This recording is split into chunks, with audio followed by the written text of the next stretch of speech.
Puji nama Tuhan. Shalom jemaat Tuhan. Saya menyambut kita semua. Selamat datang.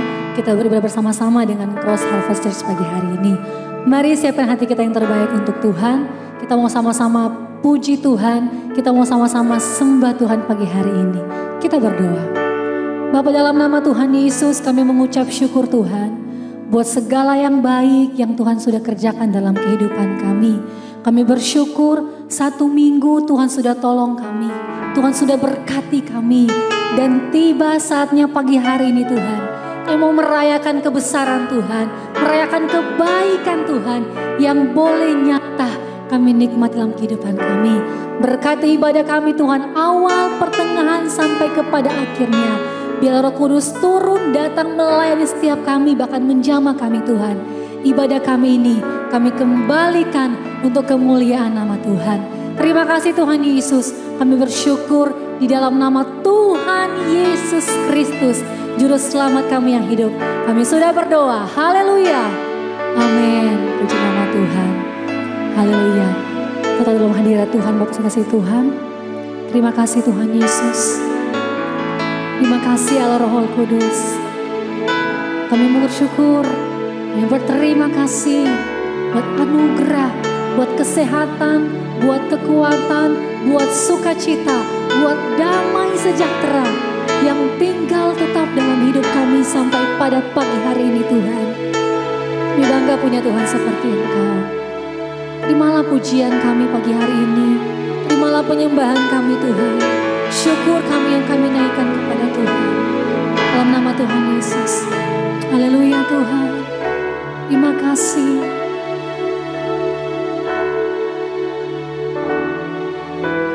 Terima kasih Tuhan Yesus. Haleluya. Kau suci, Kau mulia. Allah yang suci, Maha mulia. Kau disanjung sembah selamanya. Surga bumi pun nyanyikan. Bapa yang kekal, yang Maha Kuasa, Maha Kuasa. Kau disanjung sembah selamanya.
hadapan hadirat-Mu ya Yesus. Tubuh jiwa roh kami, ada persembahan yang harum di hadapan Engkau Tuhan. Kuduskan setiap kami pagi hari ini, dan setiap kami pagi hari ini untuk sembah Dia, Yesus yang besar.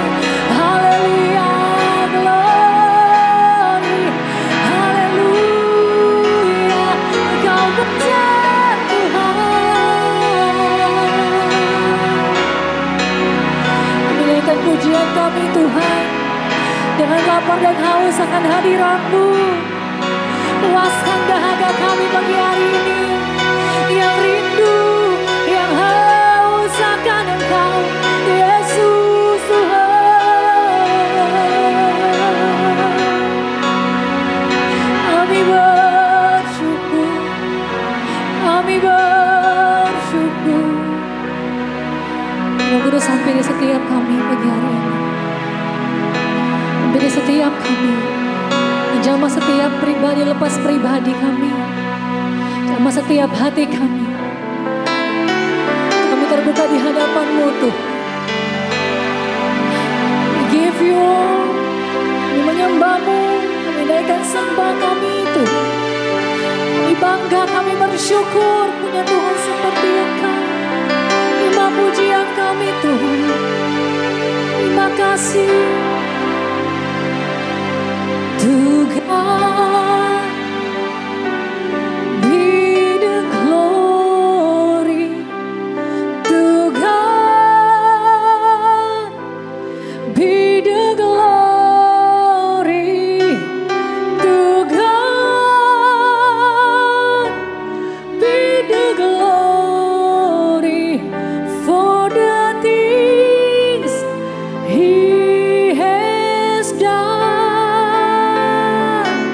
With His blood, He has saved me. With His power, He has raised me. To God be the glory for the things He has done.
Bapa di surga, hadirlah Engkau di tiap rumah masing-masing, di tempat keberadaan kami masing-masing dalam nama Yesus Kristus. Hadirlah sebagai kuasa, sebagai penolong, sebagai pribadi yang menyembuhkan, yang membangkitkan iman kami, memberikan hati taat, yang mengubah kehidupan kami di dalam nama Yesus Kristus. Datang sebagai roh wahyu, roh hikmat, roh kuasa, roh kesembuhan, roh mujizat, roh kesembuhan, roh kemuliaan Allah, roh ketaatan untuk memberitakan Injil, roh kesaksian di dalam nama Yesus Kristus. Pada saat ini ada orang yang kakinya sebelah kiri, di sebelah sini sakit sekali. Sudah seperti kena pukul, ada sesuatu yang sangat ngilu di situ. Tuhan bekerja dalam dirimu. Sekarang kau terima kesembuhan itu dalam nama Yesus Kristus. Terima kasih Tuhan. Terima kasih untuk kesembuhan yang kau berikan. Terus Roh Kudus masih bekerja di dalam diri kita masing-masing. Buka hati saudara. Berbicaralah Roh Kudus. Berbicaralah dalam hati kami masing-masing. Buka hati kami dan berbicara ke dalam roh kami masing-masing. Hidupkan firman-Mu di dalam nama Yesus Kristus. Ada orang yang dengkulnya kaki sebelah kiri juga sakit sampai ke bagian depan di sini, tulang-tulang, otot-otot syarafnya juga tidak enak. Semua sembuh oleh kuasa nama Yesus. Ada orang yang pinggulnya sampai depan sini dari belakang, semua sakit di situ. Ada seperti ngilu-ngilu, jarem-jarem, kalau orang Jawa bilang juga disembuhkan. Ada yang sakit kepala, Tuhan sembuhkan kau demi nama Yesus. Kau yang percaya sama Tuhan Yesus, percayalah Tuhan juga suka menyembuhkan engkau. Sebab Dia sudah memikul penyakit saudara, kelemahan-kelemahan saudara di dalam tubuhnya. Oleh bilur-bilurnya engkau disembuhkan. Sekarang pegang bagian tubuh saudara yang sakit. Darah Yesus menyucikan engkau dalam nama Yesus. Pengampunan dosa terjadi karena hatimu tertuju kepada Yesus. Engkau minta pengampunan Tuhan. Sekarang pengampunan terjadi oleh darah Yesus. Dan bilur-bilur Yesus kau terima. Demi nama Yesus. Roh jahat yang membuat sakit penyakit pergi semua. Demi nama Yesus. Keluar kau dalam nama Yesus. Terjadi kesembuhan kau terima oleh karena nama Yesus Kristus. Terima kasih Tuhan. Demi nama Tuhan Yesus Kristus kami bersyukur berdoa. Haleluya. Amin. Saudara, kita bersyukur hari ini kita akan ada perjamuan kudus. Tapi saya akan membawa firman Tuhan lebih dahulu. Dan pada saat ini saya ingin mengajak kita untuk melihat bagaimana Tuhan itu memilih Elisa untuk menjadi pengganti Elia. Bagaimana keadaan yang terjadi pada saat sebelum Tuhan memanggil Elisa. Mari kita melihat bersama-sama Elia yang dipakai oleh Tuhan. Kita akan membaca di dalam 1 Raja-Raja pasal 19 ayat 15 sampai 21. Saya bacakan firman Tuhan. 1 Raja-Raja 19 ayat 15 sampai 21. Demikian bunyi firman Tuhan. Firman Tuhan kepadanya, ini kepada Elia. Pergilah, kembalilah ke jalanmu melalui padang gurun ke Damsyik. Dan setelah engkau sampai, engkau harus mengurapi Hazael menjadi raja atas Aram. Juga Yehu cucu Nimsi haruslah kau urapi menjadi raja atas Israel. Dan Elisa bin Safat dari Abel Mehola harus kau urapi menjadi nabi menggantikan engkau. Maka siapa yang terluput dari pedang Hazael akan dibunuh oleh Yehu. Dan siapa yang terluput dari pedang Yehu akan dibunuh oleh Elisa. Tetapi aku akan meninggalkan 7.000 orang di Israel, yakni semua orang yang tidak sujud menyembah Baal dan yang mulutnya tidak mencium dia. Barusan ada orang yang tangan sebelah sini itu linu-linu, Tuhan juga sembuhkan kau. Mungkin ada tumor di dalamnya atau kanker di situ, Tuhan jamah dan sembuhkan kau. Ada yang sakit kepala migrain, Tuhan sembuhkan kau. Puji nama Yesus. Ayat 19. Setelah Elia pergi dari sana, ia bertemu dengan Elisa bin Safat yang sedang membajak dengan 12 pasang lembu. 12 pasang lembu berarti berapa? 24 ekor lembu sekaligus. Sedang ia sendiri mengemudikan yang ke-12. Ketika Elia lalu dari dekatnya, ia melemparkan jubahnya kepadanya.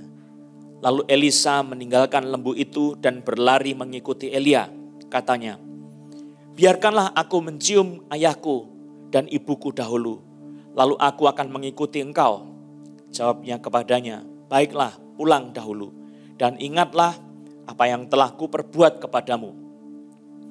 Lalu berbaliklah ia daripada Elia, lalu ia mengambil pasangan lembu itu, menyembelihnya dan memasak dagingnya dengan bajak lembu itu sebagai kayu api.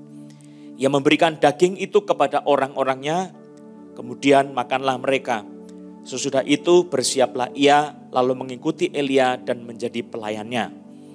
Saudara yang dikasihi oleh Tuhan Yesus Kristus, kita sudah sampai kepada pembahasan Elia mungkin yang ke-9 kali kalau tidak salah, saudara.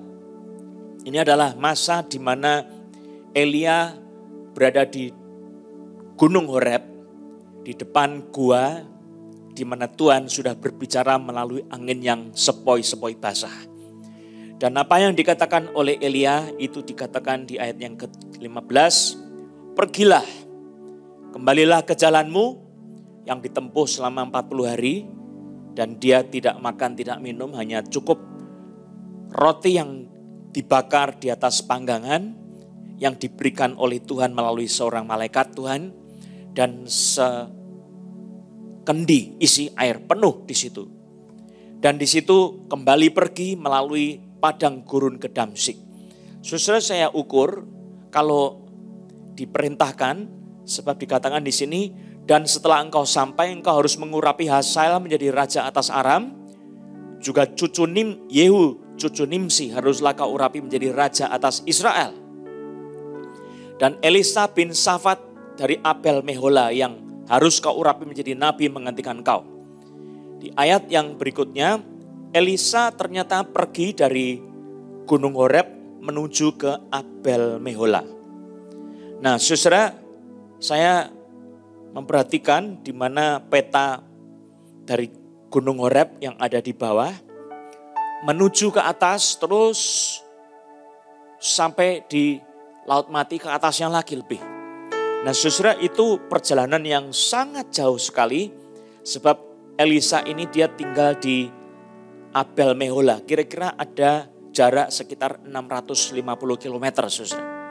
Saudara bisa bayangkan perjalanan di tengah-tengah padang gurun yang ditempuh oleh Nabi Elia. Dia pergi balik, naik terus sampai ke Abel Mehola.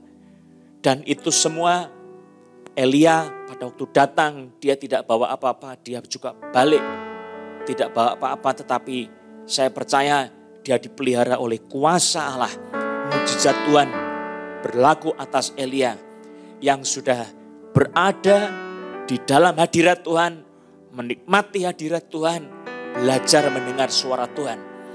Dan ada sesuatu mandat yang baru dikatakan oleh firman Tuhan supaya mengurapi hamba-hambanya. Pertama yaitu adalah Hazael menjadi raja Aram, kedua adalah Yehu cucunya Nimsi menjadi raja Israel. Kemudian seorang yang bernama Elisa bin Safat yang harus diurapi menjadi seorang nabi menggantikan Elia. Nah, saudara yang dikasihi oleh Tuhan Yesus Kristus, dia pergi, tetapi sebelumnya Tuhan bilang ada 7.000 orang yang Tuhan sisakan dari bangsa Israel, kerajaan Israel, yang tidak sujud menyembah kepada Baal dan mulutnya tidak mencium dia. Artinya Tuhan menyisakan satu kelompok kecil saja untuk nanti akan meneruskan keturunan ilahi yang akan mendatangkan Mesias sang juru selamat. Dan seluruh pekerjaan-pekerjaan Tuhan nanti itu akan ditanggung oleh setiap anak-anak Tuhan. 7.000 orang ini bersama-sama dengan Elia. Dan nanti dia akan mempunyai seorang murid yang ditentukan oleh Tuhan, yaitu namanya sudah jelas di sini disebutkan, namanya adalah Elisa bin Safat. Dia segera pergi ke Abel Mehola, saudara, dan itu satu perjalanan yang cukup jauh sekali.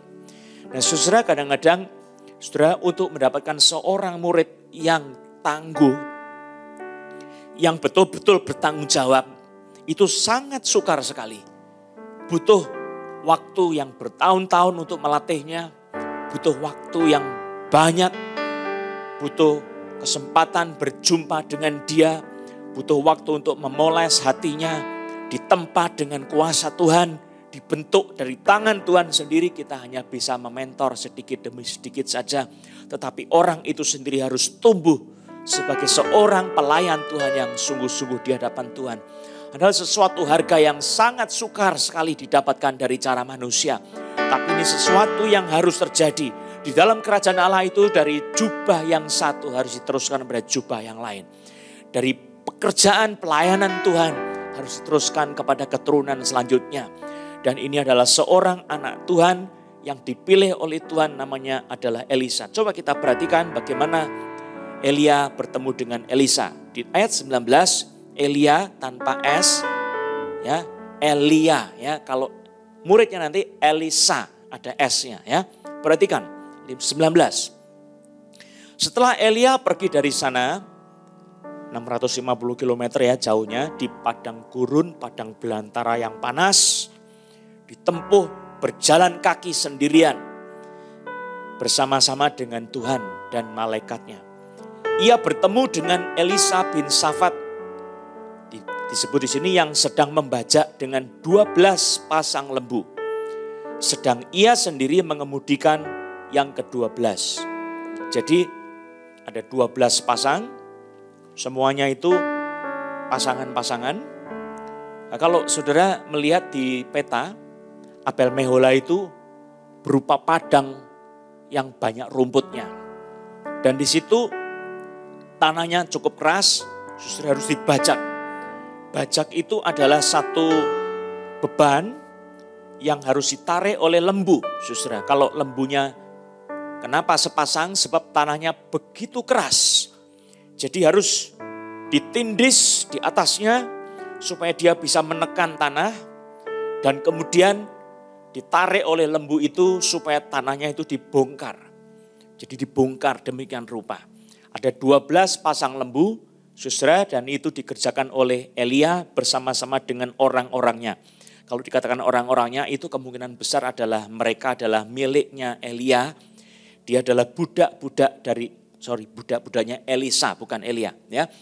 Jadi bisa saudara bayangkan punya 12 pasang lembu, ini bukan orang miskin, saudara, ini adalah Elisa punya harta yang banyak dan dia suka kerja keras.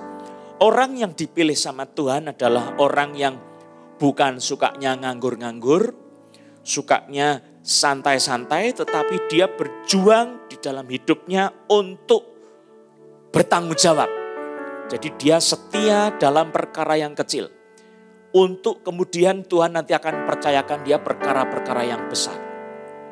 Saudara, di dalam Alkitab ada hamba yang diberi 1 talenta. Ada hamba yang diberi 2 talenta, ada yang hamba diberi 5 talenta. Tetapi hamba yang mempunyai 1 talenta, dia menyimpan di tanah sebab dia pikir ini cuma 1, apa gunanya? Temanku diberi 2, yang 1 diberi banyak, 5, sampai saya cuma 1 saja. Maka dia iri hati, dia sakit hati, dan dia berpikir tuanku ini jahat. Sebetulnya dia tidak senang sama saya, dia bukan tuan yang baik. Maka lebih baik buat apa kerja buat tuan yang seperti itu. Saya simpan saja di tanah. Lalu dia gali tanah, simpan, dia nganggur-nganggur saja, saudara. Nah, pada saat tuan itu datang, dia minta pertanggungjawaban. Orang yang punya 2 talenta sudah berkembang talentanya menjadi 4. Yang punya 5 sudah berkembang 2 kali lipat jadi 10. Dan yang punya 1 dia kembalikan apa adanya tanpa diapa-apakan. Persis 1 yang sama, tidak ada rubahnya. Nah saudara, tetapi tuannya berkata, sesungguhnya kamu ini seorang yang tidak setia dalam perkara kecil. Sudah seharusnya aku itu punya talenta ini kau serahkan kepada yang punya 5 talenta itu. Supaya dikembangkan, digandakan. Kamu seorang hamba yang jahat dan malas. Jadilah seperti yang kau katakan.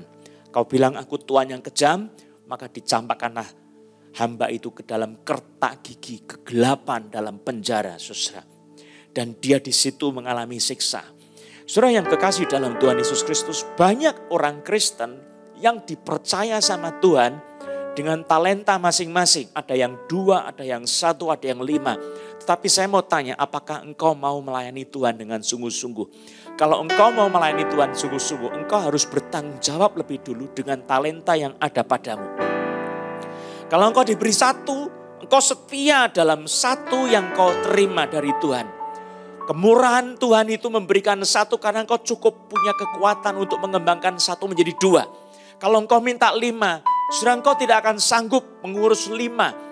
Ada orang yang minta urapan Tuhan begitu besar, tetapi dia tidak sanggup memikul urapan yang terlalu besar, saudara. Sebab apa, saudara? Dia tidak sungguh-sungguh bekerja untuk Tuhan. Dia tidak sungguh-sungguh mengabdikan hidupnya untuk melayani Tuhan. Maka dari itu saudara, engkau mesti bertanggung jawab dengan talenta yang diterima oleh hidupmu. Bertanggung jawab sepenuhnya. Engkau kembangkan talenta itu sedemikian rupa. Engkau pakai talenta itu, habiskan tenagamu untuk mengembangkan talenta itu. Maka Tuhan akan memberkati kehidupanmu. Yang punya satu talenta mengembangkan satu talenta, engkau diberkati oleh Tuhan. Sebab kesetiaan dalam perkara talenta itu perkara yang kecil di mata Tuhan. Tuhan akan memberikan tanggung jawab kepada saudara di dalam perkara-perkara kerajaan surga yang besar. Kau mesti setia dalam hal-hal urusan uangmu. Mamon adalah urusan uang. Dan itu di mata Tuhan, seberapapun jumlah mamon yang dipersembahkan untuk Tuhan, yang kau pakai untuk Tuhan, itu perkara yang kecil saja. Tetapi kuasa Roh Kudus yang diberikan kepadamu, kau gunakan, itu tanggung jawab dan perkara yang besar. Maka sebelum kau sebagai pelayan Tuhan mau dipakai Tuhan, kau mesti seperti Elia, seperti Elisa, kedua hamba Tuhan ini, dua-duanya setia dalam perkara-perkara yang diberikan oleh Tuhan kepadanya. Saudara, banyak sekali orang-orang Kristen sampai hari ini tidak melayani Tuhan. Ya, mereka itu suka mengambil bagian pelayanan yang dia senang, saudara. Tetapi tidak suka untuk pekerjaan-pekerjaan yang berat, menuntut tenaga, menuntut energi yang besar, menuntut pikiran, menuntut banyak waktu dalam kehidupannya. Dia kalau bisa, seberapa sisa waktunya diberikan untuk Tuhan. Saudara, bukan menyisihkan waktu, tapi menyisakan waktu itu sesuatu yang berbeda, saudara. Kalau saudara sebagai seorang istri, saudara berikan kepada suami saudara, itu disisakan atau disisihkan? Saya mau tanya, beda enggak? Kalau engkau tidak menghormati suamimu, engkau memberikan sisa saja. Tapi kalau engkau menghormati suamimu, engkau menyisihkan. Engkau mengambil bagian yang tidak disentuh orang lain. Engkau memiliki sesuatu wewenang. Anak-anak, ini buat suami, buat saya punya pasangan ya, kamu sudah ada urusan makan sendiri. Jangan disentuh. Nah, kenapa saudara? Karena dia itu mengkhususkan untuk suaminya. Nah saudara, engkau kepada Tuhan, berapa banyak dari orang-orang percaya cuma memberikan yang sisa-sisa saja. Sudah dihabiskan sama urusan A, diselesaikan, dihabiskan oleh urusan B. Kemudian diambil lagi yang lain, bagian yang penting, waktu yang terbaiknya untuk urusan C. Lalu ada lagi sisa waktu untuk hobinya. Sisanya yang tidak ada arti diberikan untuk Tuhan. Saudara, apakah Tuhan mau menerima persembahan seperti itu? Banyak sekali orang percaya sudah memberikan yang sisa-sisa saja untuk Tuhan. Kalau punya anak pertama pinter, anak kedua sedang-sedang, anak yang ketiga kurang mampu, belajarnya tidak bisa, kemampuan belajarnya susah, nilainya di bawah rata-rata. Kalau Tuhan panggil menjadi hamba Tuhan, yang saudara serahkan yang mana? Yang paling pinter atau yang bodoh? Banyak orang Kristen memberikan yang bodoh ini kepada Tuhan. Tuhan, ku persembahkan anakku yang terakhir kepadamu. Sepertinya saleh, sepertinya rohani. Ku berikan kepadamu Tuhan untuk kerajaanmu, pakailah dia. Saudara itu tidak menghormati Tuhan. Karena apa? Saudara tidak memberikan yang terbaik untuk Tuhan. Saudara, pada waktu Roh Kudus mau memilih pelayannya untuk menjadi saksi Kristus ke seluruh penjuru Eropa, Roh Kudus memilih, khususkanlah Saulus dan Barnabas bagiku untuk tugas yang akan kuberikan kepada mereka. Yang dipilih adalah seorang hamba Tuhan yang nanti akan bekerja keras bagi kerajaan Allah, namanya Paulus, saudara. Saulus sebelumnya. Dan Barnabas seorang yang penuh dengan belas kasihan. Suka memberi kesempatan, suka membimbing orang, suka membimbing orang yang tadinya masih belum bisa apa-apa sampai sedemikian rupa. Saudara, Saulus itu adalah anak rohani dari Barnabas. Dalam hal tertentu suka komunikasi dua-duanya ini. Saulus mendengarkan Barnabas karena dia diterima di kalangan orang-orang percaya oleh pertolongan Barnabas. Pasti punya hubungan yang sangat intim, sangat baik. Ya, sangat dekat. Tetapi saudara, Paulus bekerja lebih keras daripada Barnabas. Dan dia sungguh-sungguh bekerja untuk Tuhan. Nah saudara, itu sebabnya Tuhan memilih hamba-hambanya yang suka bekerja membanting tulang untuk kerajaan surga. Saudara, termasuk jenis orang yang seperti apa? Apakah engkau memberikan sisa-sisanya untuk Tuhan? Yang remeh-temeh, tidak ada artinya engkau persembahkan untuk Tuhan. Atau yang berharga engkau berikan untuk Tuhan. Saudara, kalau kau punya waktu, itu seluruh waktumu miliknya Tuhan. Engkau punya harta, seluruh hartamu itu semuanya milik Tuhan. Seluruh hidupmu juga milik Tuhan karena engkau telah dibeli dengan harga yang lunas dibayar. Engkau kalau tidak dibeli oleh darah Yesus, saudara, engkau binasa masuk neraka. Lebih buruk dari sampah, saudara. Sebab apa? Di situ akan dibakar terus. Dan ada ulat yang akan menggerogoti hidupmu. Dan kau tidak akan mati selama-lamanya. Itu adalah hidup tetapi sudah mati. Itu neraka, saudara. Dibakar dengan api yang menyala seperti lautan. Dan baunya busuk seperti tai yang betul-betul busuk. Belerang, saudara. Dan ini sesuatu yang menyakitkan sekali. Kalau Tuhan itu yang maha kuasa, penebus yang mencintai kita. Kita beri yang sisa-sisa saja. Saudara, Tuhan memilih hambanya. Dia memilih seorang yang bernama Elia. Elia ini adalah seorang yang mempunyai harta banyak, saudara. Dia punya budak-budak. Dia punya hamba-hamba, jumlahnya banyak sekali. Orang-orangnya itu disuruh makan, saudara. Makan apa? 1 ekor lembu, saudara. Dipotong oleh Elisa maksud saya. Kemudian dibakar dengan bajak. Ini tentu kayu bajaknya itu besar, saudara. Sehingga bisa menghabiskan 1 ekor lembu. Dan kemudian diolah jadi makan bersama-sama dengan Elisa semua dan orang-orangnya sampai habis, saudara. Dan ini jumlahnya tentu banyak sekali orang-orangnya. Apa yang terjadi, saudara? Elia pada saat melihat Elisa, dikatakan di dalam Alkitab, dia menghampiri Elisa sampai di dekatnya.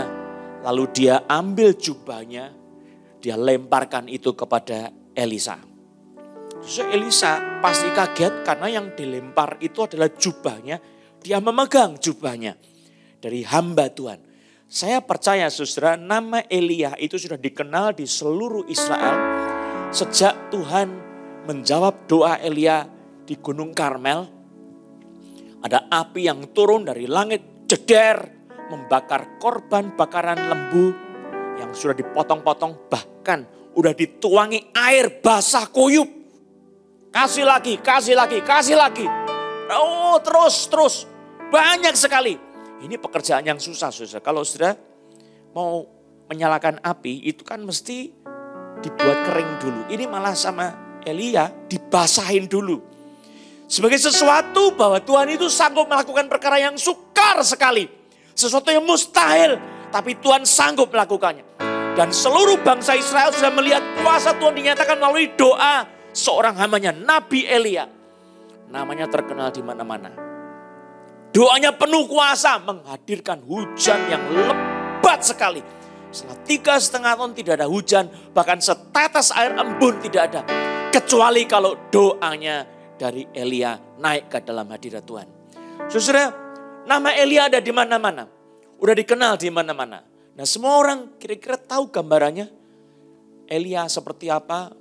Karena waktu itu tradisinya oral ya, tidak ada WhatsApp, belum ada foto-foto, cepret, belum ada. Tetapi bisa diperkirakan ciri-cirinya apa?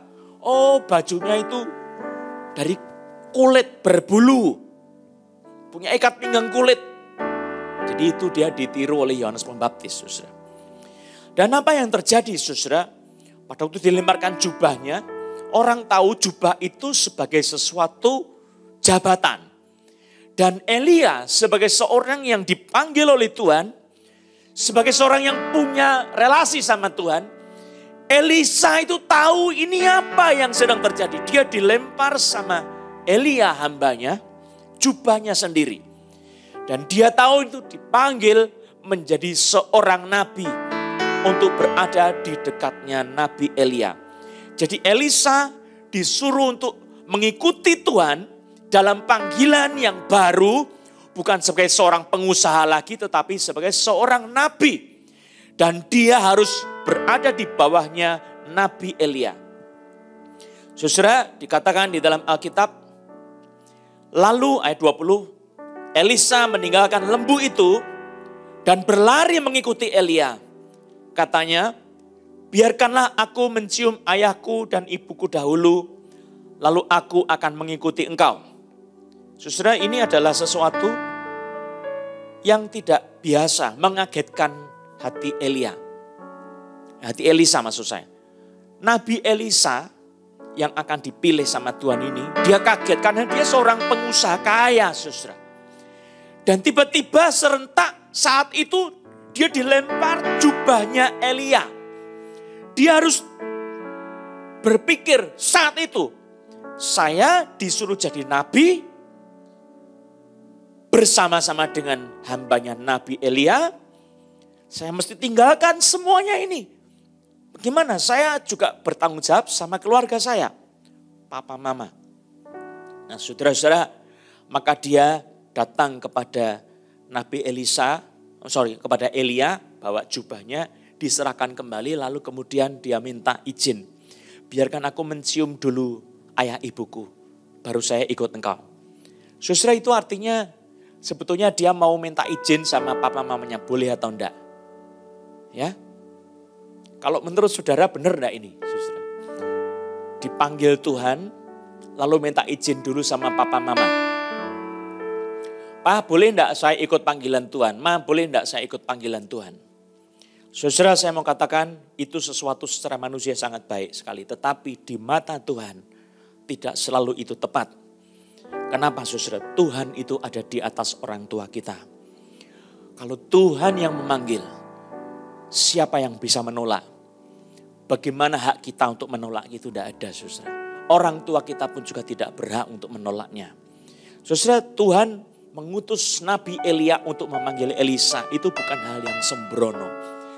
Elia adalah seorang hamba Tuhan yang dikenal begitu intim dekat sama Tuhan. Saya sudah melihat itu dalam kehidupan kitab suci. Kesaksian Elia itu tidak dipungkiri. Kalau dia takut pun dia lari kepada Tuhan. Dia pergi ke Gunung Horeb. Walaupun perjalanan 40 hari 40 malam dia tempuh untuk dapat ketemu sama Tuhan. Tetapi Elisa itu hatinya masih dalam zona nyaman. Dia masih dalam dunia nyamannya. Dan dia harus mengambil satu pilihan. Saya ini harus ikut panggilan Tuhan yang diberikan oleh Allah melalui Nabi Elia. Atau saya mau mengikuti jalan saya yang nyaman ini, saudara. Dia ditantang secara frontal, mendadak. Maka dia kaget dan pada saat itu dia harus memilih salah satu. Sambil dia bingung, dia minta izin mencium dulu papa mamanya. Saudara, saya mau ajak kita untuk melihat Lukas 9 ayat 61 dan 62. Waktu Yesus mengajak orang lain untuk ikut dia, seorang lagi berkata, aku akan mengikut engkau Tuhan, tetapi izinkanlah aku pamitan dahulu dengan keluargaku.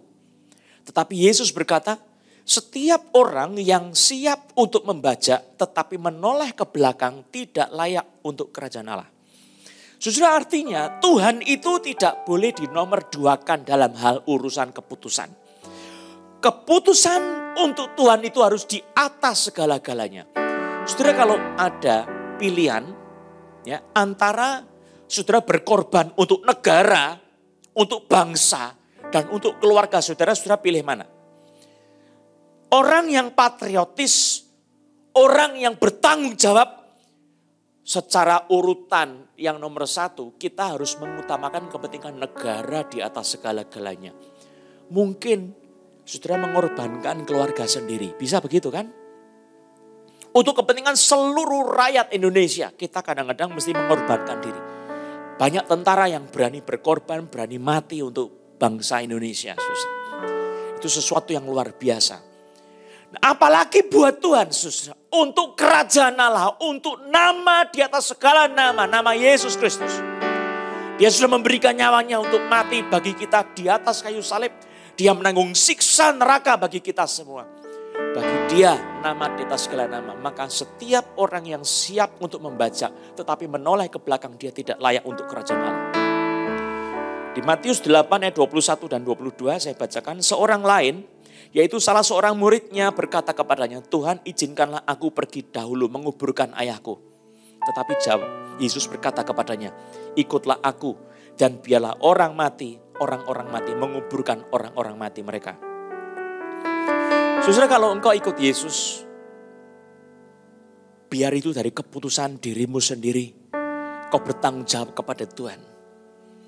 Dan apa yang kau terima, engkau mesti bersedia pikul salib menyangkal diri untuk ikut Yesus. Nah, ada satu tahap di mana engkau mesti memenangkan orang tuamu, saudara. Kalau mereka belum ikut Yesus. Engkau mungkin bisa bicara sama orang tuamu, tetapi engkau tidak bisa terus tunduk kepada orang tuamu kalau Tuhan Yesus memilih engkau. Dan saya ingin mengajak kita untuk melihat pada akhirnya apa yang dikatakan oleh Elia kepada Elisa, jawabnya kepadanya, baiklah pulang dahulu dan ingatlah apa yang telah kuperbuat kepadamu. Saudara, ini kata-kata dalam bahasa Indonesia kurang jelas karena kesannya seperti silakan, enggak apa-apa. Cuma pertimbangkan apa yang sudah kukatakan. Saudara, kalau kita baca dalam bahasa Inggris literal, go back again. For what have I done to thee? Silakan pulang. Untuk apa yang sudah saya lakukan kepadamu? Jadi seperti aku sudah melakukan itu, kamu mau begitu silakan pulang. Ayo silakan pulang. Boleh sana. Tidak rela hatinya Elia, saudara. Terjemahan yang literal. Go turn back, for what have I done to thee? Yang English Standard Version dan New American Standard Bible itu juga terjemahannya serupa. Go back again, for what have I done to you? Saya sudah lakukan ini buat kamu. Kamu mau pergi lagi? Silakan pergi. Saudara, ini adalah satu teguran yang keras, ada nada marahnya dari Nabi Elia kepada Elisa. Jadi jelas sekali sebetulnya impresi di dalam hati Nabi Elia itu adalah ini kurang ajar ini orang. Ya, kalau orang mau tetap dalam zona nyaman, kemudian mau pamitan dulu sama orang tua, seperti adalah tanda hormat, saudara. Tetapi dalam hal tertentu itu adalah sesuatu kekurang ajaran. Karena urusannya dengan perkara surgawi, panggilan yang tertinggi. Saudara, Tuhan itu tidak ada yang bisa mengalahkan. Orang tua juga tidak bisa mengalahkan. Saudara, kalau mengambil posisi Tuhan, kok kurang ajar. Orang tua yang mengambil posisi Tuhan itu sudah sangat keterlaluan dan kurang ajar. Dan Tuhan mengambil hak otoritasnya atas hidup manusia. Saudara, kadang-kadang kita mengikut Tuhan, tidak usah minta izin sama orang-orang lain. Saudara, pada waktu Abraham disuruh bawa anakmu yang sulung, yang adalah anak perjanjian, yaitu Ishak. Abraham tidak minta izin dulu sama istrinya Sarah. Ma, aku akan pergi bawa anak kita yang sulung, anak perjanjian kita yang lahir dari kamu ya. Untuk apa, Pak? Untuk aku sembelih, aku persembahkan di atas gunung Moria. Tidak akan itu Abraham minta izin dulu. Pasti Abraham akan dimaki-maki sama Nyonya Sarah. Apa? Kamu bukan orang yang melahirkan dia. Kenapa kamu mau suruh anakku disembelih sama kamu? Apa kamu? Wah, langsung cuat, sudah ada habisnya. Tapi Abraham membawa anaknya menuju ke bukit. Dia suruh anaknya membawa kayu bakarnya. Dan dia bawa apinya. Naik ke atas bukit. Dia bilang sama bujangnya, sebentar lagi nanti kami pulang kembali. Berdua. Abraham percaya dalam panggilan Tuhan itu ada kuasa Tuhan yang dinyatakan. Kalaupun anaknya dipersembahkan, ada kuasa Tuhan akan membangkitkan anaknya kembali. Sebab janji Tuhan tidak pernah berubah. Anakmu ini akan menjadi besar, menjadi bangsa yang besar. Dan saudara-saudara yang dikasihi Tuhan Yesus Kristus, kalau kita membaca dalam kitab suci, Nabi Elia ada ketidaksukaan dengan jawaban Elisa ini. Pulang. Apa yang telah kuperbuat kepadamu? Pulang sana. Ayat 21. Lalu berbaliklah ia daripada Elia. Artinya Elisa berbalik dari Elia setelah ada omongan seperti itu. Dikatakan ia mengambil pasangan lembu itu, menyembelihnya dan memasak dagingnya dengan bajak lembu itu sebagai kayu api. Ia memberikan daging itu kepada orang-orangnya, kemudian makanlah mereka. Sesudah itu bersiaplah ia lalu mengikuti Elia dan menjadi pelayannya. Saudara, ternyata gertak kemarahan dari Elia kepada Elisa itu berhasil. Yang terjadi adalah Elisa sadar, oh saya berhadapan dengan panggilan Tuhan, Raja di atas segala raja, saya harus taat kepada panggilan Tuhan ini. Saya akan ikut kepada Elia. Itu ketetapan hati Elisa. Maka kemudian lembu yang biasa dia kendalikan itu disembelih dan kemudian dipotong-potong, ditaruh di atas kayu api, dibakar. Lalu kemudian dipanggang itu semua, makan sama-sama. Sesudah itu ia bersiap mengikuti Elia dan dia menjadi pelayannya. Saudara, Tuhan itu ingin kalau kita sudah salah langkah, ngomongan kita salah, teguran Tuhan itu janganlah saudara itu menjadi kecil hati. Ikutlah panggilan Tuhan. Ada orang yang ditegur oleh hamba Tuhan, tegurannya benar, hamba Tuhannya benar, tetapi orang itu sakit hati, simpen sampai mati. Itu adalah kecil sekali di mata Tuhan. Yang dikehendaki oleh Tuhan adalah seorang yang menerima teguran, seorang hamba yang mau menerima teguran, merendahkan diri di hadapan hambanya, dan setia ikut pelayan Tuhan yang setia ini, saudara. Orang yang dipakai Tuhan adalah orang yang mau merendahkan diri. Orang yang mau tunduk kepada pelayan Tuhan yang setia. Bukan orang yang sedikit-sedikit sakit hati, sedikit-sedikit patah hati, sedikit-sedikit mengasihani diri. Orang seperti itu tidak bisa dipakai sama Tuhan. Kecuali engkau bertobat.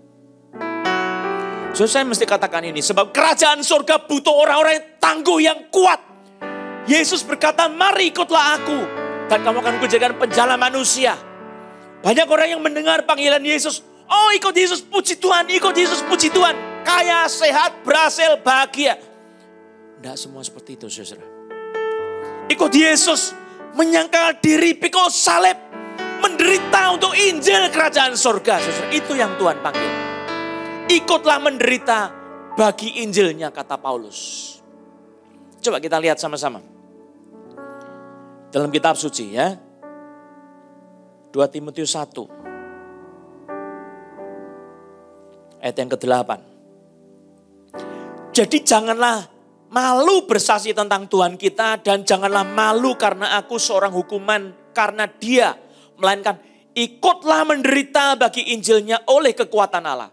Saudara perhatikan di sini panggilan Rasul Paulus bukan menjadi kaya raya, bukan menjadi berlimpah-limpah, makmur, sejahtera. Ya, semua pasti mau, saudara. Tapi panggilan ikut Yesus, panggilan menyangkal diri, pikul salib ikut Yesus, dan satu lagi panggilan untuk ikut menderita bagi Injilnya. Nah ini saudara, banyak pendeta yang tidak berani khotbah seperti ini karena jemaatnya akan lari semua tunggang langgang, meninggalkan hamba Tuhan itu. Tapi saya tidak takut, saudara. Saya mau katakan apa ini kata firman Tuhan. Walaupun engkau membelakangi firman Injil, firman Tuhan ini, engkau meninggalkan pelayanan Injil, tetapi tetap Tuhan akan memilih siapapun yang bersedia untuk dipanggil dan dipilihnya. Ikutlah menderita bagi Injilnya oleh kekuatan Allah. Karena di situ ada kemuliaan Tuhan akan dinyatakan dengan luar biasa. Ikutlah menderita bagi Injilnya oleh kekuatan Allah.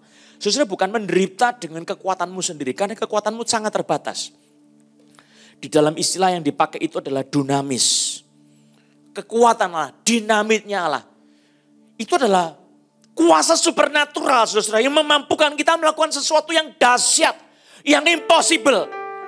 Saudara mungkin punya kekuatan terbatas dan lemah, tetapi Tuhan memampukan saudara luar biasa.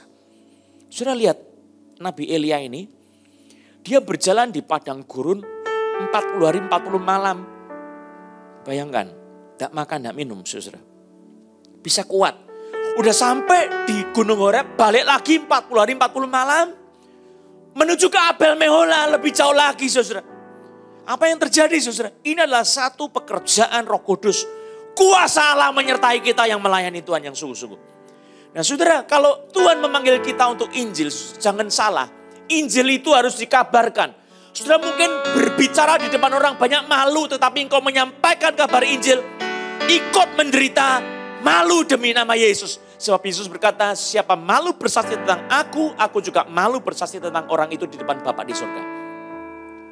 Tapi siapa yang mau bersaksi di depan orang banyak, tidak malu bersaksi tentang Yesus, Bapa di surga juga tidak akan malu tentang orang itu.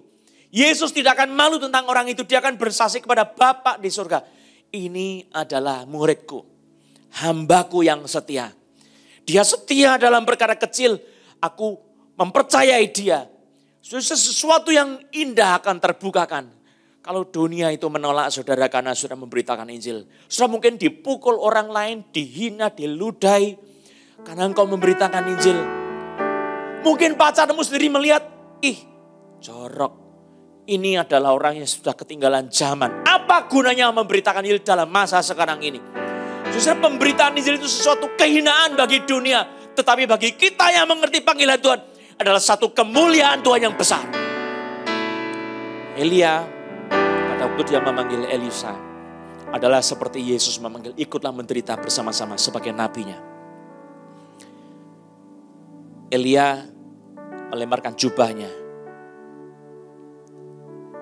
Teguran marah dari Nabi Elia kepada Elisa didengar oleh hambanya. Maka kemudian Elisa merendahkan diri. Ayo makan. Setelah makan sama-sama, saudara, ini saya kira satu hal yang indah. Dia bersiap tanpa harus minta izin sama papa mamanya. Dia pergi mengikuti Elia. Menjadi pelayan Elia. Coba lihat ini. Artinya apa saudara? Tidak langsung jadi nabi. Dipanggil jadi nabi ya, tapi proses mesti merendahkan diri jadi kacungnya Nabi Elia, jadi hambanya. Kalau saudara membaca dalam bahasa aslinya itu dipakai istilah syarat. Syarat itu adalah hadir sebagai orang rendahan yang kasar. Untuk kerja-kerja kasar. Tapi dia ada hormat, respek kepada orang yang dia layani. Itu adalah syarat. Ini adalah satu penundukan diri, kagum sama Nabi Elia, tapi juga bersedia untuk melayani sepenuh hati. Untuk kerja kasar, mau. Untuk berkontribusi, membantu, menyumbang kepada Elia. Juga diartikan sebagai melakukan pelayanan, sebagai pembantu yang meladeni, hamba, budak, yang menunggu di dekat, menantikan apa yang dikatakan. Kalau disuruh apa-apa, dia langsung pergi. Tapi dia adalah seorang yang menunggu dekat. Kadang-kadang berjam-jam cuma nunggu saja, ngantuk-ngantuk, tetapi terus menunggu. Omong apa? Hambanya mau istirahat. Dia disuruh kerja, dia akan pergi. Di sini proses perendahan diri dan ketaatan adalah proses yang harus dilalui seorang hamba Tuhan sejati. Kalau saudara maunya enak-enak, maunya memerintah, engkau bukan seorang hamba, engkau bos. Hamba itu bajunya kadang-kadang jelek, kasar, kerja keras. Saya melihat di dalam sejarah gereja ada banyak hamba-hamba Tuhan yang menjadi contoh teladan yang hebat. Beberapa waktu lalu saya baca ada seorang hamba Tuhan. Dia melayani Tuhan, dipanggil Tuhan usia 52. Dan setiap hari, ini adalah seorang hamba Tuhan, saya lupa namanya ya. Seorang hamba Tuhan, bajunya itu baju linen yang kasar. Dan dia itu sangat tidak gubris soal penampilan. Ya, saya masih gubris soal penampilan, dia sama sekali tidak gubris soal penampilan. Dan dia adalah seorang hamba Tuhan yang setiap hari itu pergi melanglang buana untuk memberitakan Injil. Di Amerika, saudara. bahkan sampai ke Inggris, ke negara-negara Eropa. Setiap hari dia jalan kaki, bukan naik kuda. Dia jalan kaki selama 30 sampai 40 mile, bukan kilometer. 30 sampai 40 mile, bayangkan. Dan dia di situ urapan Tuhan itu sangat luar biasa. Dia seorang yang tidak makan daging ya. Hamba Tuhan ini sederhana, namanya tidak dikenal. Saya juga baca riwayatnya, itu saya tanya siapa sih ini. Tetapi saya setelah melihat semua yang dikerjakan itu luar biasa. Hamba Tuhan ini luar biasa. Dia pergi ke Jerman, Kaisar Jerman menemui dia. Dia pergi ke Inggris, Ratu Inggris menemui dia. Dia pergi ke Amerika, orang-orang penting, marshal ketemu sama dia. Dia mengubah hati banyak orang penting. Siapa dia? Seorang hamba Tuhan yang bajunya sederhana. Dia kalau pergi, tasnya itu sederhana, dia cuci sendiri. Dan dia melanglang buana 1 hari. 30 sampai 40 mile, kemudian dia istirahat. Besoknya langsung jalan lagi. Terus dia pergi memberitakan itu.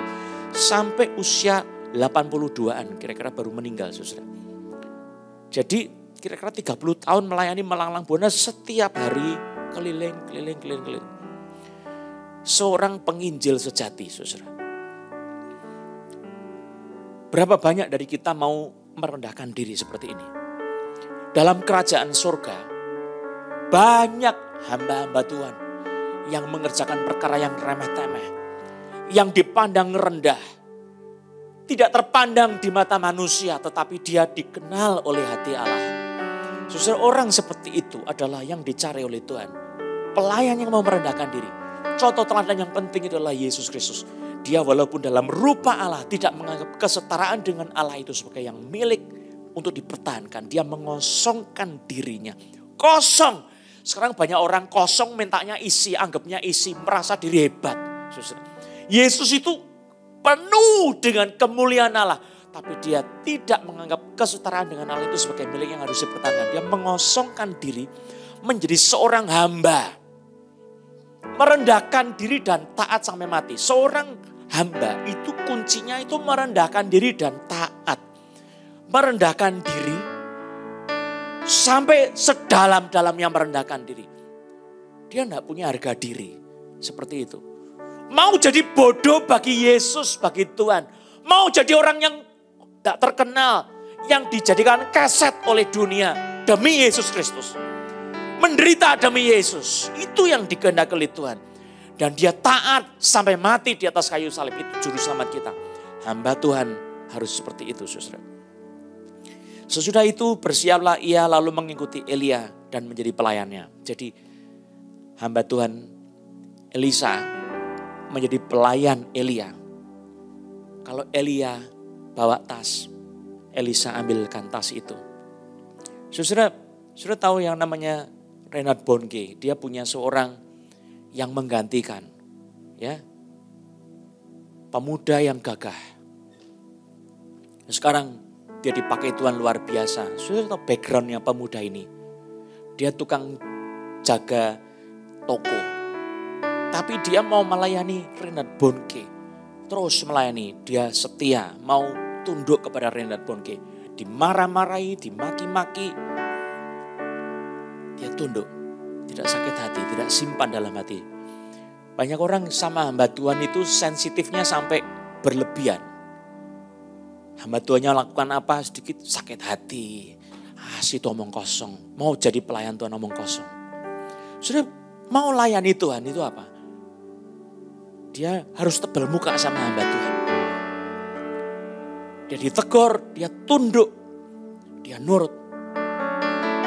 Dan hamba Tuhan itu akhirnya menggantikan Reinhard Bonnke. Dia urapi di depan orang banyak pada hari di mana Bonnke pensiun, ya. Di depan orang banyak. Singkat saja, mungkin cuma 5 menit di depan orang banyak. Ditumpangkan tangan di atasnya. Tapi otoritas ilahi itu turun kepada hambanya ini. Nah saudara, pada saat itu kemudian kuasa Tuhan juga bekerja, mujizat-mujizat terjadi luar biasa. Terus makin hebat dipakai Tuhan. Tapi kuncinya adalah bersedia menderita untuk kerajaan Allah. Mau merendahkan diri dan taat. Panggilan Tuhan di atas segala-galanya. Sebelum kita berjamahan kudus, mari kita berdoa. Kita berdiri sama-sama. Kita nyanyikan satu lagu yang sangat indah tentang panggilan Tuhan ini. Satu lagu yang sudah lama. Melayanimu Tuhan adalah suatu kehormatan.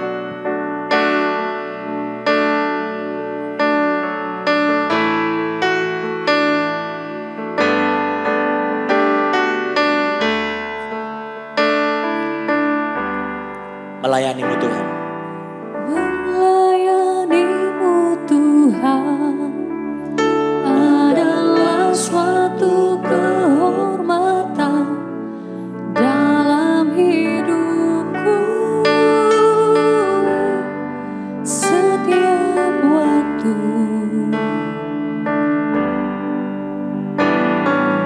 memberi diri bagimu adalah suatu kebanggaan. Hidup mengabdi hanya padamu. Setia dan taat. Setia dan taat pada panggilanmu. Percaya semua janjimu. Sekali melangkahku tetap berjalan sampai garis yang terakhir. Ku persembahkan seluruh hidupku. Ku persembahkan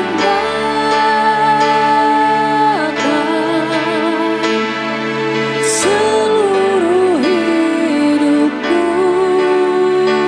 sebagai persembahan hidup yang kudus yang berkenan padamu, memuliakanmu lewat korban syukurku.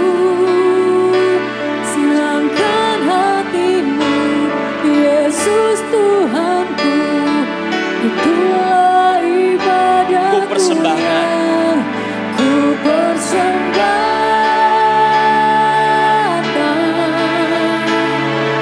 seluruh hidupku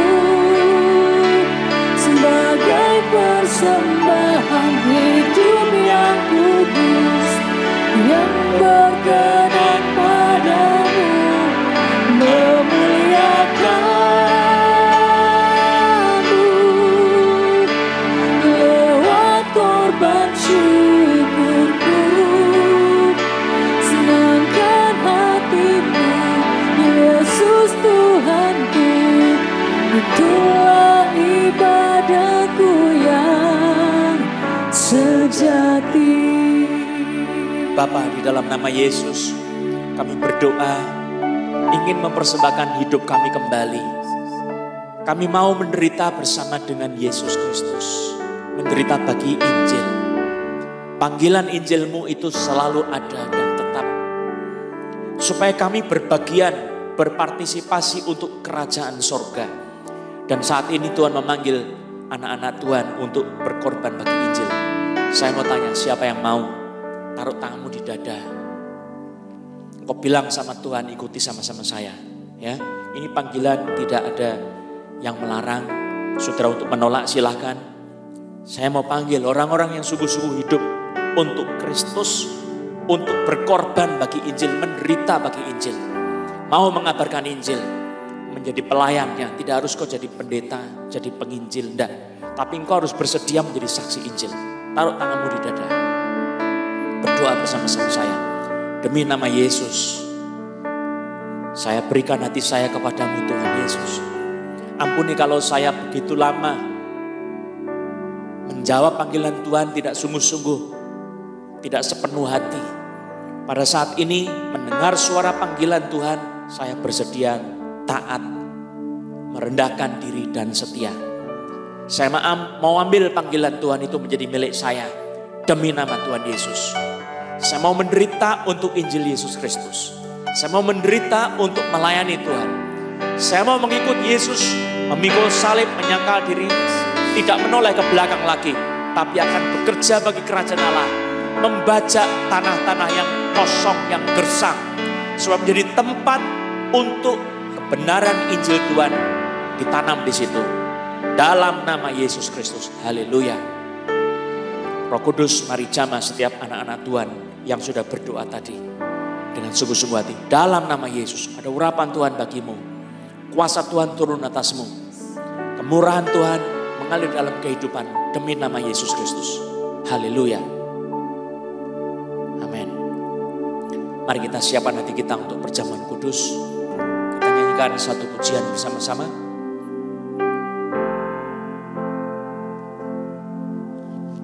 Sukacitaku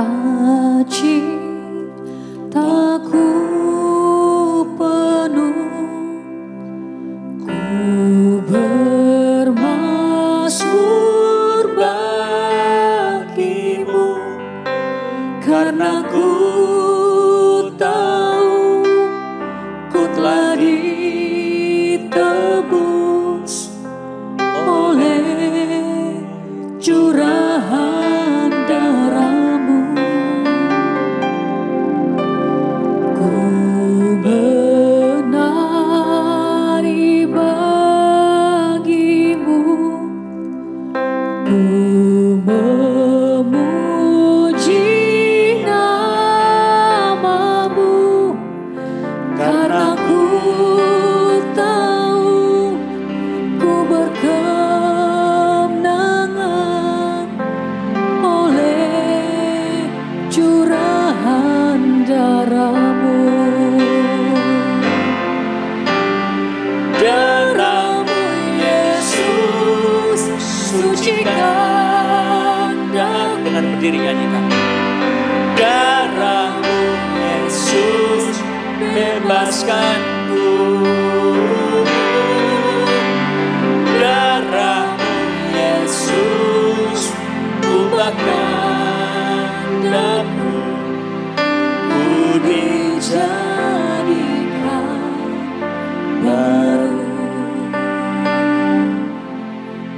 Ku dijadikan baru, Ku dijadikan baru. Saudara, mari kita angkat roti di hadapan Tuhan. Roti yang saya terima ada satu ayat firman Tuhan.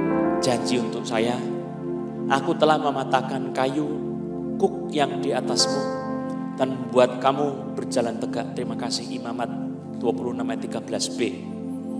Ini juga janji bagi saudara yang mau mentaati panggilan Tuhan. Ya, Tuhan sudah mematahkan kuk kayu yang membebani hidupmu dan membuat kamu bisa berjalan tegak.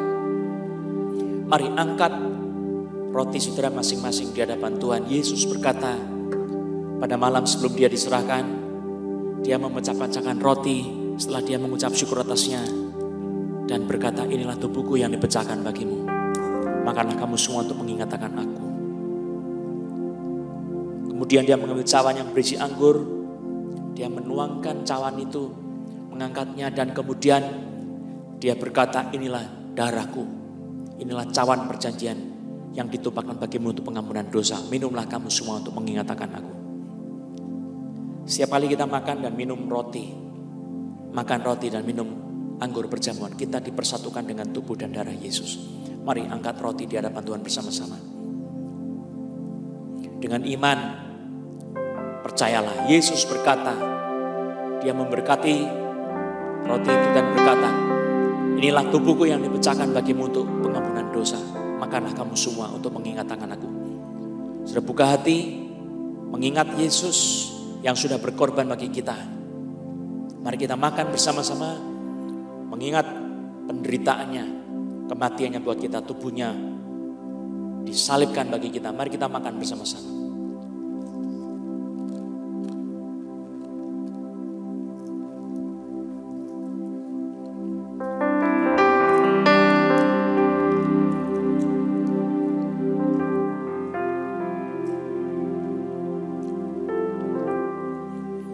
Kita akan angkat cawan bersama-sama di hadapan Tuhan.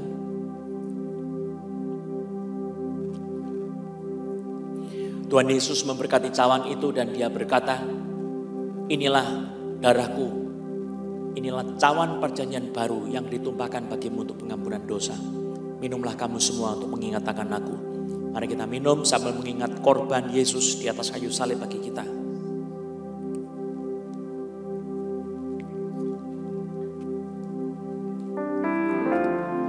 Kita bersyukur pada Tuhan. Terima kasih Yesus. Terima kasih. Haleluya Tuhan, Kau sudah berkorban bagi kami. Kami telah Kau tebus, kami telah dipersatukan dengan tubuh dan darah-Mu. Sekarang mari tubuh dan darah-Mu bekerja dalam hidup kami. Demi nama Yesus, lepaskan pertolongan-Mu untuk kami semua. Demi nama Tuhan Yesus, haleluya. Mari kita berdiri sama-sama, kita nyanyikan lagu Besar Anugerah-Mu.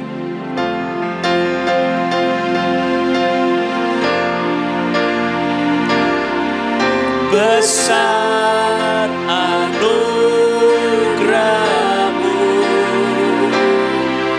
berlimpah kasih-Mu, semakin hari semakin bertambah. Besar anugerah-Mu, besar anugerah Tuhan buat kita semua. Besar anugerah-Mu, berlimpah bagimu, semakin hari semakin bertambah. Besar anugerah-Mu, semakin hari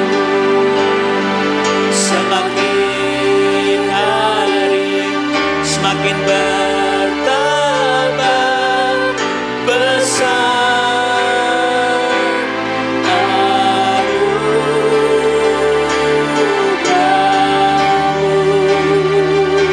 Mari arahkan hatimu kepada Tuhan, terimalah berkat Tuhan. Kiranya Tuhan memberkati engkau, Tuhan menyertai engkau, Tuhan melindungi engkau, Tuhan memberikan wajahnya bersinar atasmu dan memberikan kau kasih karunia. Tuhan menghadapkan wajahnya kepadamu dan memberi kau damai sejahtera. Diberkatilah keluargamu, rumah tanggamu, anak-anakmu, istri, suamimu, juga orang tuamu, pelayanan dan pekerjaanmu. Hari ini sampai Maranatha, Tuhan datang kembali. Amin. Bagi Dia segala pujian, hormat serta syukur kekal selamanya.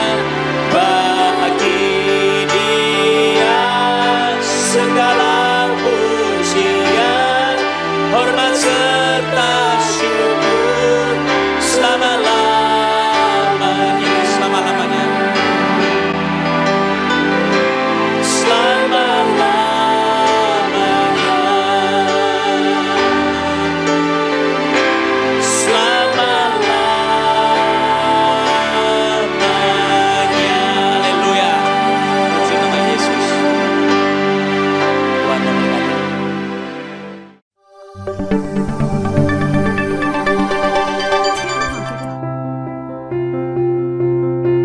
Shalom Jemaat Tuhan, berikut merupakan informasi terupdate seputar Cross Harvest Church.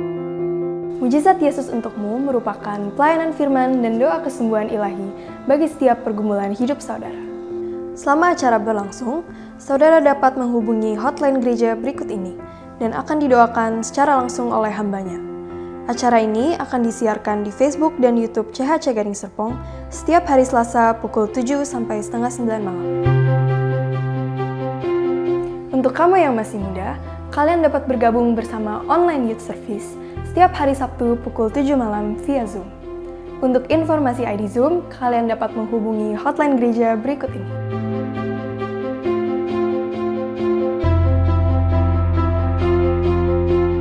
Mari ajak anak-anak kita mengikuti Children Ministry setiap hari Minggu pukul 11 siang via Zoom.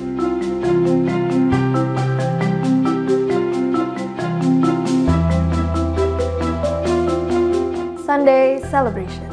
Ibadah online ini disiarkan setiap hari Minggu pukul 9.30 pagi. Mari siapkan hati kita untuk beribadah bersama-sama.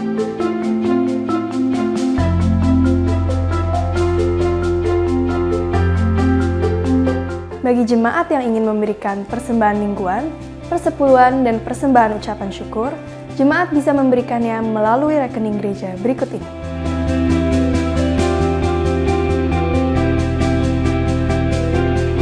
Sekian informasi dari kami mengajak saudara untuk follow Instagram kami di @chhc_serpong, YouTube @chhc_serpong.